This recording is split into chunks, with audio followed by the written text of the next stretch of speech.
Actually, most of the people who work at 8i, we all sort of share a common inspiration, and that was the first time we put on a headset and we saw a human hologram. It connected with us in a very personal way, and we all feel like we're on a mission to bring this human content to the world and to see where it all ends up and to see how big it actually gets.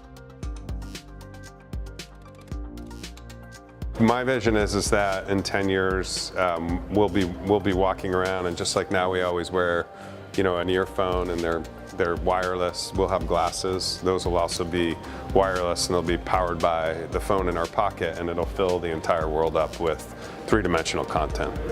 And that content could be entertainment, education, tourism, training, games, storytelling, you name it. We're trying to solve the problem of filling the world up with actual human performance. We think that all of the other content is interesting, but the most interesting content are people. If you think about what you watch on television or what you consume in your social media feed, it's people.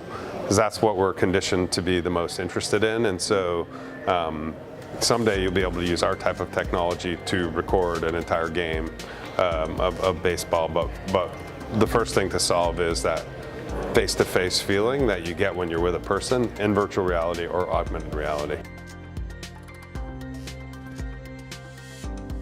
Yes, yeah. The business part is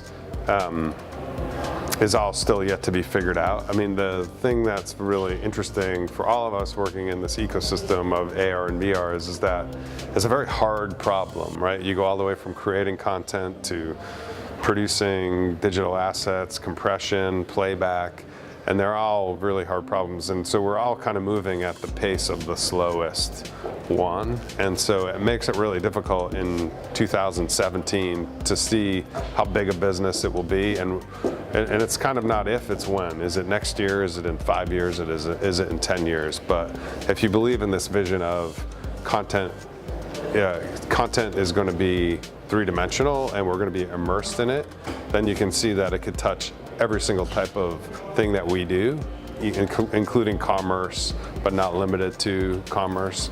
And there'll be a lot of money to be made by the people who figure out how to combine all this technology into something that changes people's lives.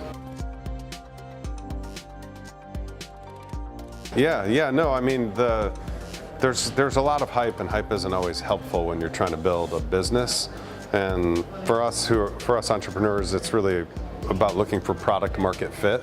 And product market fit doesn't necessarily mean that it's the best or the fanciest or the craziest. In fact, the most popular and most successful augmented reality app is Pokemon Go, which isn't really even augmented reality, and it's just very simple content that doesn't even do anything. But there was something captivating about that experience, a nostalgia for a type of IP.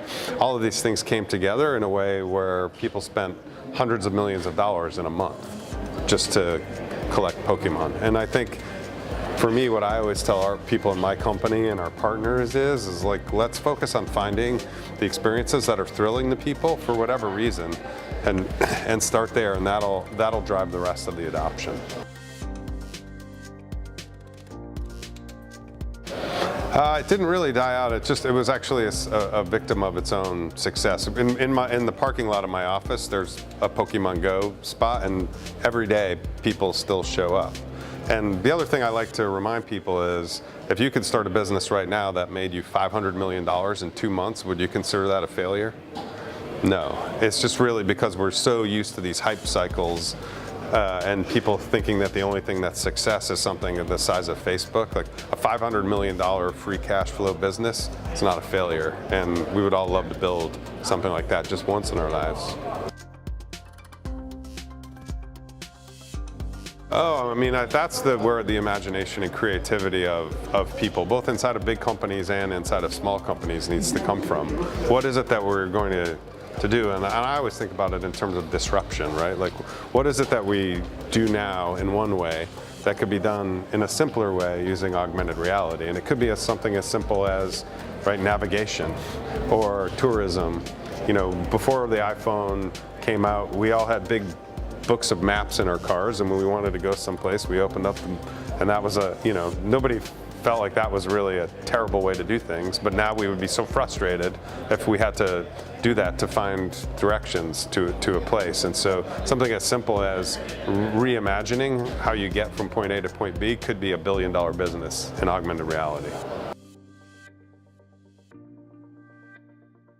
Like I said, I mean, we're solving a lot of really hard problems simultaneously, and we also have a lot of questions that are unanswered about the safety of this technology. You know, how we create memories inside of VR and AR, the ethical implications, and so we all basically we're only as strong as our weakest link in this particular story. And so I'm interested to talk to people who are doing pure research as well as people who are working on the next phones for big companies and see where they think the world is going, and we're all hopefully triangulating in on a future that's exciting.